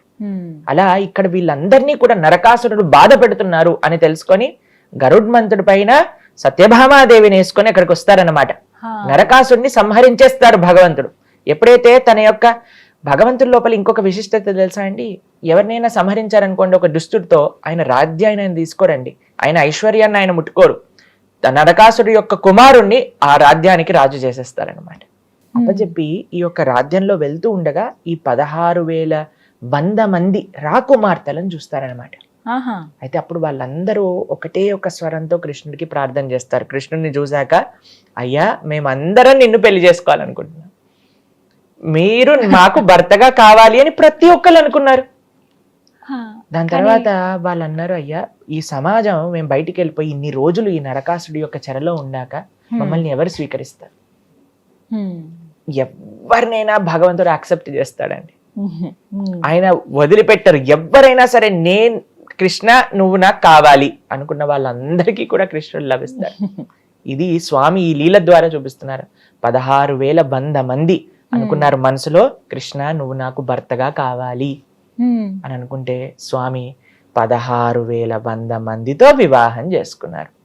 కేవలం వివాహం చేసుకోలేదండి, 16,100 మంది భార్యలకి ఒక్కొక్కళ్ళకి బంగారు భవనాలు, కోటలు స్వామి ఒక్కొక్క భార్యకి ఇచ్చారు. దాంతో పాటు స్వామి చేసింది ఏంటో తెలుసా? 16,108 స్వరూపాలతో ఒకటేసారి అందరి భవనాలలో కూడా స్వామి ఉంటూ ఉండేవారు. అంతేకాని ఒకరోజు రుక్మిణితో, ఒకరోజు సత్యభామతో, ఒకరోజు నగ్నజిత్తితో, ఒకరోజు మిత్రవిందతో కాదు, అందరి రాణులతో ఒకటేసారి ఉండాలి. ఇది భగవంతుడు అంటే. నేను ఇప్పుడు ఈ స్టూడియోలో షూటింగ్ చేస్తూ, పైన ఇంకో స్టూడియోలో షూటింగ్ చేస్తూ, పక్కనున్న స్టూడియోలో షూటింగ్ చేస్తూ అలా చేయగలుగుతామా అండి? అలా చేస్తే ఇంకా బ్రహ్మాండం కదండి. నాకు గంట లోపల అన్ని అయిపోతాయి. మీరు అడగాల్సిన ప్రశ్నలన్నీ మీరు 3 స్టూడియోలలో, కెమెరామ్యాన్ అందరూ కూడా అన్ని స్టూడియోలలో ఉండొచ్చు. అది భగవంతుడికి మనకి ఉన్న తేడా అదే. కాబట్టి భగవంతుడి యొక్క తత్వం, భగవంతుడి యొక్క శక్తి, భగవంతుడి యొక్క లీల అటువంటిది. ఒకసారి నారదుడు ద్వారకలో కృష్ణుడు ఏం చేస్తున్నాడు చూడడానికి వచ్చాడనమాట. రుక్మిణీ భవనంలోకి ప్రవేశిస్తారు. ప్రవేశించేసరికి మొత్తం వజ్రాలు, మాణిక్యాలు, వైడూర్యములు, బంగారంతో పరిగిన భవనం రుక్మిణీదేవిది. అందులోపలికి వెళ్ళేసరికి కృష్ణుడు, రుక్మిణీదేవి మాట్లాడుకుంటూ ఉన్నారనమాట. అక్కడి నుంచి సత్యభామ యొక్క భవనానికి ప్రవేశిస్తారు. వాళ్ళిద్దరూ కూడా చక్కగా చెస్ ఆడుకుంటూ ఉన్నారనమాట, కృష్ణుడు ఇంకా సత్యభామ. దాని తర్వాత ఇంకో భవనంలోకి ప్రవేశిస్తారు. కృష్ణుడు అక్కడ సంధ్యావందనం చేస్తున్నారు. ఇంకో భవనంలోకి ప్రవేశిస్తారు, అక్కడ దానం ఇస్తూ ఉన్నారు. ఇంకో భవనంలోకి ప్రవేశిస్తారు, అక్కడ ఉద్ధవుడితో మాట్లాడుతున్నారు. ఇంకో భవనంలోకి ప్రవేశిస్తారు, అక్కడ మినిస్టర్స్ తో మీటింగ్ చేస్తున్నారు. ఇంకో భవనంలోకి ప్రవేశిస్తారు, అక్కడ పిల్లలతో ఆడుకుంటున్నారు. కాబట్టి కృష్ణుడు ఎందుకు 16,108 వివాహాలు చేసుకున్నారు అని అంటే ఆయనకు అంత శక్తి ఉంది. అన్ని స్వరూపాలలో ఆయన మల్టిప్లై అయ్యి అందరినీ ఒకే విధంగా కటాక్షింపజేశారనమాట. అయితే ప్రతిరోజు ప్రొద్దున ఆయన యొక్క భగవంతుడు కేవలం వివాహాలు చేసుకోలేదండి, అందరితో ఒక ఆదర్శమైన గృహస్థ జీవితాన్ని ఆయన గడిపారు. ఆయన సాధన, ఆరాధన, ధర్మము, దానము అన్నిటిని కూడా ఆయన చేస్తూ సక్రమమైన వైదిక గృహస్థ ఆశ్రమాన్ని ఆయన గడిపారనమాట. అయితే ప్రొద్దున్నే వాళ్ళ ఇంట్లో ఉండేవన్నీ అయిపోయాక 16,108 కృష్ణుడు 16,108 భవనంలో నుంచి బయటకు వచ్చి ఒక్క కృష్ణుడిగా మారిపోయి రథం పైన కూర్చొని తన యొక్క రాజ్య వ్యవహారాలకు వెళ్తూ ఉండేవారు అనమాట. కాబట్టి ఎవరైనా ఈ ప్రపంచంలో నాకు కృష్ణుడు ఆదర్శం అండి, మేము కూడా పెళ్లి చేసుకుంటామంటే ఫస్ట్ మీరు 2 అయ్యి చూపించండి, మాతో పాటు మాట్లాడండి 4-5 స్వరూపాలతో, తర్వాత మీరు ఏం చేసుకున్నా మేము ఒప్పుకుంటాం. కాబట్టి ఇది కృష్ణుడి యొక్క తత్వం, కృష్ణుడికి మాత్రమే సాధ్యం అది. కాబట్టి చాలా మంది కృష్ణుడు ఎందుకు ఇలా చేశాడు అని అంటే, కృష్ణుడు చేస్తే మేం చేస్తే తప్పేంటి అని అంటే, ఫస్ట్ మీరు చేయాల్సిన పని ఏంటో తెలుసా? గోవర్ధనాన్ని ఎత్తండి. గోవర్ధనం కాదండి, ఇక్కడ చిన్న వాటర్ బాటిల్ని ఒక 7 నిమిషాలు పట్టుకొని చూద్దాం. ఒక కుర్చీని పట్టుకోండి చూద్దాం, మనకి ఏం సాధే కాదు. నేను చాలా మందికి చెప్తుంటా, ఫస్ట్ మీరు ఒక్క కుటుంబాన్ని చాలా బ్రహ్మాండంగా చూసుకోండి, అదే చాలా పెద్ద విషయం. ఒక భార్య, ఒక భర్త, పిల్లలు, తల్లిదండ్రులు, అత్తామామలు, వీళ్ళని ఒక్క కుటుంబాన్ని మనం జాగ్రత్తగా చూసుకోగలుగుతున్నామా అండి? ఈ గొడవ, ఆ గొడవ, ఈ పని, ఈ మిస్అండర్స్టాండింగ్స్ వీటిలలో ఉన్నప్పుడు మనకి భగవంతుడి పైన ఆయన ఇన్ని వివాహాలు చేసుకున్నా సరే ఎక్కడ ఆయనకి ఫ్యామిలీ ప్రాబ్లం వచ్చింది అన్నట్టుగా వినలేదు మనం. ఇదే అడగాలి స్వామి. ఆయనకి ఎక్కడ కూడా గొడవలు పెట్టుకున్నారు, వాళ్ళు వచ్చి వీళ్ళతో వాళ్ళతో పోరైంది అని భాగవతంలో ఎక్కడా వినాం. అందరూ రాణులు కూడా ఎంతో ఆనందంగా ఉన్నారనమాట. అందరూ కురుక్షేత్రానికి ఒకసారి వెళ్తారనమాట. సూర్యగ్రహణం వస్తుంది అప్పుడు అందరు వెళ్ళినప్పుడు ద్రౌపదీదేవి అందరు రాణులతో మాట్లాడుతుంది. అసలు వాళ్ళు ఎంత ఆనందపడతారంటే కృష్ణుడు నిరంతరం కూడా కృష్ణుడి గురించి ఆలోచిస్తూ ఉంటారు. అందరూ హ్యాపీగా చూసుకోగలిగాడు అనమాట కృష్ణుడు. అది కృష్ణ తత్వం. కేవలం 16,108 రాణులు కాదండి, ఎంత మంది స్వామి దగ్గరికి వెళ్ళినా స్వామి కటాక్షించగలరు, స్వామి చూసుకోగలుగుతారు. ఎంతమంది భక్తులు. మిథిలా దేశంలో భగవంతుడికి 2 భక్తులు ఉండేవాళ్ళు అనమాట. బహుళాశ్వ, శృతదేవ. ఒకళ్ళు రాజు, ఒకళ్ళు చాలా చాలా పేద బ్రాహ్మణుడు అనమాట. అయితే కృష్ణుడు ఆ మిథిలా దేశానికి వెళ్ళినప్పుడు వెళ్తూనే 2 స్వరూపాలతో మారిపోతారు. ఒక స్వరూపంతో బహుళాశ్వ దగ్గరికి వెళ్తారు, ఇంకో స్వరూపంతో శృతదేవుడి దగ్గరికి వెళ్తారు. ఇద్దరింట్లో ఆతిథ్యం స్వీకరించి మళ్ళీ కలిసిపోతారు అనమాట. కాబట్టి ఇలా చేసే శక్తి ఎవరి దగ్గర ఉంది? ఆ స్వామి దగ్గరే. ఆ స్వామికే సాధ్యం. ఆ స్వామి యొక్క ఐశ్వర్యం అటువంటిది, స్వామి యొక్క గొప్పతనం అటువంటిది. మనందరం ఇంతమంది వెంకటేశ్వర స్వామి దర్శనానికి వెళ్తూ ఉంటాం. స్వామి ఎప్పుడైనా అలసిపోయినట్టు ఇలా ఉండటం కానీ, నాకు కొద్దిగా చాలా అయిపోయిందండి, వీళ్ళందరితో మాట్లాడి మాకు దర్శనం మూసేయండి ఇలా అంటారండి. స్వామి అదే నవ్వుతో, అదే అభయహస్తంతో అందరినీ కటాక్షిస్తూ ఉంటారన్నమాట. అది కేవలం కృష్ణుడికే సాధ్యం. మరి కృష్ణుడిని అనుసరించచ్చా అనంటే, నిజంగా మీరు కృష్ణుడిని అనుసరించాలి అనంటే కృష్ణుడు చెప్పిన మాటలు ఏవైతే భగవద్గీత ఉందో దాన్ని అనుసరించాలి. భగవంతుడి యొక్క తత్వాన్ని తెలుసుకోవాలి, భగవంతుడి యొక్క ఐశ్వర్యాన్ని తెలుసుకోవాలి అంటే భగవంతుడు చెప్పింది భగవద్గీత, దాన్ని మనం ఆచరించాలి. లేదండి నేను భగవంతుడిని ఆచరించాలనుకుంటున్నా, మీకు ఒక రైట్ ఎగ్జాంపుల్ ఉన్నాడు, మా రామచంద్రుడు. మనందరి రాముణ్ణి మనం ఆశ్రయించాలన్నమాట. కాబట్టి ఎవరినైనా ఎగ్జాంపుల్, ఐడియల్ ఎగ్జాంపుల్ మనకు కావాలి అని అంటే అది రామచంద్రుడి రూపంలో. అలానే ఎవరైనా చెప్పింది మనకు కావాలి అంటే అది కృష్ణుడు చెప్పిన భగవద్గీత. వీటిని మన జీవితంలో నిత్య ఆచరణ యోగ్యం. ప్రభుజీ, కొన్ని చిత్రాల్లో చూస్తూ ఉంటాం కదా కృష్ణుడికి సంబంధించి, అంటే ఇప్పటి జనరేషన్ కృష్ణుడు అలా మిక్స్ చేసి కొన్ని సినిమాలు తీస్తుంది. అందులో కార్తికేయ 2 అనేటువంటి చిత్రం వచ్చింది. కార్తికేయ మొదటి సినిమా బాగా సక్సెస్ అయింది, ఆ తర్వాత కార్తికేయ 2 తీసుకున్నారు. ఫస్ట్ స్టోరీలో ఎక్కువగా కుమారస్వామి గురించి ఉంటుంది కార్తికేయుడు. ఆ తర్వాత కార్తికేయ 2లో కృష్ణ భగవానుల గురించి ప్రత్యేకంగా ఒక కడియం గురించి ఉంటుంది ఆ స్టోరీ. కడియంని ఉద్ధవుడికి ఆయన బహుకరించారని చెప్పి, నిజంగానే కడియం ఉద్ధవుడికి ఇచ్చారా శ్రీకృష్ణ భగవానుల వారు? అసలు ఆ కడియంలో ఏముంది, ఇది తెలుసుకోవాలనుకుంటున్నాం. మీకు నిజంగా చెప్పాలి అని అంటే, మేము సినిమా చూసి ఒక 15 సంవత్సరాలు పైగా అయిపోయింది.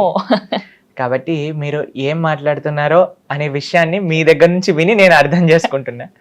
కాబట్టి శాస్త్రరీత్యా చూస్తే, ఎందుకంటే ఇందాక చెప్పుకున్నట్టుగా కృష్ణుడి గురించి తెలుసుకోవాల్సిన ప్రతి విషయము కూడా శ్రీమద్ భాగవతంలో మనకు అందించారు. అయితే భాగవతంలో ఎప్పుడైతే భగవంతుడి యొక్క అవతార పరిసమాప్తి, ఆయన గోలోకానికి వెళ్ళిపోవాలి అనే సమయానికి ఏమవుతుంది అని అంటే, ఆయన యొక్క అశ్వత్థ వృక్షం దగ్గర కృష్ణుడు ఇలా శరీరాన్ని ఇలా ఆంచుకొని కూర్చుంటారనమాట. అప్పుడు ఉద్ధవుడు వస్తాడు ఆ ప్రదేశానికి అనమాట. దాంతో పాటు మీకు ఒక విషయం చెప్తాను, మైత్రేయుడు అనే ఒక మహర్షి కూడా అక్కడికి వస్తారనమాట. వీళ్ళిద్దరూ మాత్రమే భగవంతుడి యొక్క అవతార పరిసమాప్తి జరిగేటప్పుడు కృష్ణుడి దగ్గర ఉన్నారు. ఇంకా ఎవ్వరూ తెలియదు అసలు కృష్ణుడు ఎలా అవతారాన్ని చాలించారు అనే విషయాన్ని. అయితే వీళ్ళిద్దరు వస్తున్నప్పుడు కృష్ణుడు వాళ్ళిద్దరితో మాట్లాడుతూ, ముఖ్యంగా ఉద్ధవుడితో మాట్లాడుతూ, భగవంతుడు ఇచ్చినది అన్నిటికంటే గొప్ప ఒక ఐశ్వర్యాన్ని ఉద్ధవుడికి ఇస్తాడు. ఏంటో తెలుసా అండి ఆ ఐశ్వర్యం? శ్రీమద్ భాగవతాన్ని కృష్ణుడు తన సొంత నోటి ద్వారా ఉద్ధవుడికి ఉపదేశం చేస్తారనమాట. ఉద్ధవ గీత అని అంటారు భాగవతంలో. ఎంతో అద్భుతమైన విషయాలు కృష్ణుడు ఉద్ధవుడికి చెప్తారు. మైత్రేయుడు కూడా ఆ సమయానికి అక్కడ ఉన్నాడు కాబట్టి మైత్రేయుడు కూడా ఈ విషయాన్ని వింటారనమాట. అయితే ఆ యొక్క కృష్ణుడి గురించి చెప్తూ భాగవతంలో చెప్తారండి, కృష్ణో స్వదాగోపకతే ధర్మ జ్ఞానాభి సహ కలో ద్రష్ట దృశామేతాం పునానార్కో ఉదోదిత. కృష్ణుడు ధర్మాన్ని జ్ఞానాన్ని తీసుకొని ఆ యొక్క నిత్య లీలలోకి ఎప్పుడైతే ప్రవేశింపజేయాలి అని అనుకుంటున్నారో, ఇప్పుడు ధర్మం లేదు, జ్ఞానం లేదు, మరి కలియుగంలో ఏంటండి మనం తరింపడానికి ఒక అవకాశం ఉందా మార్గం అని అంటే, భగవంతుడు అవతార పరిసమాప్తి చేసుకుంటూ ఆ ధర్మ జ్ఞానాన్ని అలానే కృష్ణుడి యొక్క స్వశక్తిని ఒక అవతారంలో ఈ కలియుగానికి ఇచ్చేసి వెళ్ళిపోయారనమాట. ఏంటో తెలుసా అండి అది? భాగవతం. భాగవతం సాక్షాత్తుగా కృష్ణుడు. భాగవతం మొదటి 2 స్కందములు భగవంతుడి యొక్క 2 శ్రీచరణాలు. అలా భాగవతంలో ఉండే 12 స్కందములు భగవంతుడి యొక్క ఒక్కొక్క అంగంలో ఒక్కొక్క పార్ట్ గా చెప్తారనమాట. పురాణార్కో ఉదోదిత అంటే భగవంతుడు సమాప్తి అయిపోయింది, అవతారం భాగవతం అవతరించింది. ఎవరి దగ్గర నుంచి? సాక్షాత్తుగా కృష్ణుడు ఉపదేశం చేశాడనమాట ఉద్ధవుడికి. కాబట్టి ఆ భాగవతంలో నిజమైన ఐశ్వర్యం ఏంటి అని అంటే, ఆ భాగవతాన్ని అధ్యయనం చేయటం. కృష్ణుడి గురించి తెలుసుకోవాలి పరిపూర్ణంగా అని అంటే ఆ భాగవతాన్ని మనం వినాలి. అందుకే మనం కూడా భాగవతాన్ని చెప్తూ వస్తున్నాం. ఇప్పుడు ఈ రోజు నుంచి 11వ స్కందం మనం ప్రారంభం చేయబోతున్నాం అన్నమాట. కాబట్టి ఈ భాగవతంలో ఎన్నో విలక్షణమైన విషయాలన్నీ కూడా భగవంతుని తత్వతంగా తెలుసుకోవాలి అని అంటే భాగవతాన్ని మనం ఆశ్రయించాలి. అయితే ఈ భాగవతాన్ని మొత్తం కూడా ఉద్ధవుడికి చెప్తాడు. మైత్రేయుడు కూడా ఈ విషయాన్ని వింటారు. విన్నాక కృష్ణుడు చెప్తారు, అయ్యా నేను నా అవతారాన్ని పూర్తి చేస్తున్నాను, నువ్వు బద్రికాశ్రమంలో నా కోసం తపస్సు చేస్తున్న భక్తుల్ని వెళ్ళి నువ్వు కలువు అని చెప్తారనమాట. మనకండి జీవితంలో చాలా మంది అడుగుతారు, అయ్యా స్వామి భగవంతుడు అంటే మన పైన కృప చూపిస్తున్నారని మనకి ఎలా తెలుస్తుంది? ఏంటో తెలుసా అండి, దానికి ఒక సిమ్టమ్, మన జీవితంలో భగవంతుడి యొక్క భక్తులు వస్తారనమాట మన దగ్గరికి. కృష్ణుడు స్వయంగా వెళ్ళలేదు బద్రికాశ్రమానికి, తన భక్తుడైన ఉద్ధవుని పంపించాడు అనమాట. భగవంతుడు మనందరి దగ్గరికి కూడా ఆయన యొక్క కృప ఏ విధంగా పంపిస్తారు అని అంటే తన యొక్క భక్తుల మాధ్యమంగా పంపిస్తారు. ఆ భక్తుడు వచ్చి ఏం చెప్తాడు? మనకి భాగవతాన్ని ఉపదేశం చేస్తారు. కృష్ణ తత్వాన్ని మొత్తం కూడా భాగవతం ద్వారా మనం నేర్చుకొని ఆ కృష్ణుడికి దగ్గరై మన జీవితాన్ని తరింపజేసుకోవాలి. ఇది కృష్ణుడు ఉద్ధవుడికి ఇచ్చిన నిజమైన ఐశ్వర్యం, ఆ యొక్క శ్రీమద్ భాగవతం. అటువంటి గొప్ప నిగమ కల్ప తరోల్ గలితం ఫలం సుఖముఖాద్ అమృత ద్రవ సంయుతం పిబత భాగవతం రసమాలయం ముహురహో రసికా భువి భావుకా అంటారనమాట. మన శాస్త్రాలన్నిటికీ కూడా ఒక చెట్టుగా పోలిస్తే దానికి ఒక అద్భుతమైన తీయటి పండు కాసిందట. అదే శ్రీమద్ భాగవతం. ఇప్పుడు చూడండి, చెట్టు యొక్క సారం మొత్తం కూడా పండులో ఉంటుంది. అందరికి మామిడి పండు అంటే ఇష్టమే కదా. అటువంటి స్వీట్ మామిడి పండు, చిలక కొరికిన మామిడి పండు గురించి విన్నారా? చిలక ఏదైతే పండుని కొరుకుతుందో అది స్వీటెస్ట్ అన్నమాట. చిలక మామూలు పండ్లను కొరకదు, ఏదైతే అన్నిటికంటే తీపిగా ఉంటుందో దాన్ని కొరుకుతుంది అనమాట. అలా శుక మహర్షి చేత చెప్పబడింది. శుక మహర్షి అంటే శుక అంటే ప్యారెట్. అయితే ఆ శుక మహర్షి యొక్క అమృతం కూడా ఈ యొక్క భాగవతాన్ని స్పృశించి అలా పరీక్షిత మహారాజు ద్వారా లోకానికి అందించారన్నమాట. కాబట్టి సకల శాస్త్ర సారాంశం ఏంటి అని అంటే అది శ్రీమద్ భాగవతం. అటువంటి భాగవతాన్ని సాక్షాత్తుగా కృష్ణుడు ఉద్ధవుడికి ఉద్ధవ గీత ద్వారా అందించారు. అది కూడా మనకి శ్రీమద్ భాగవతంలో మనకి చక్కగా ఉపదేశం అవుతుంది.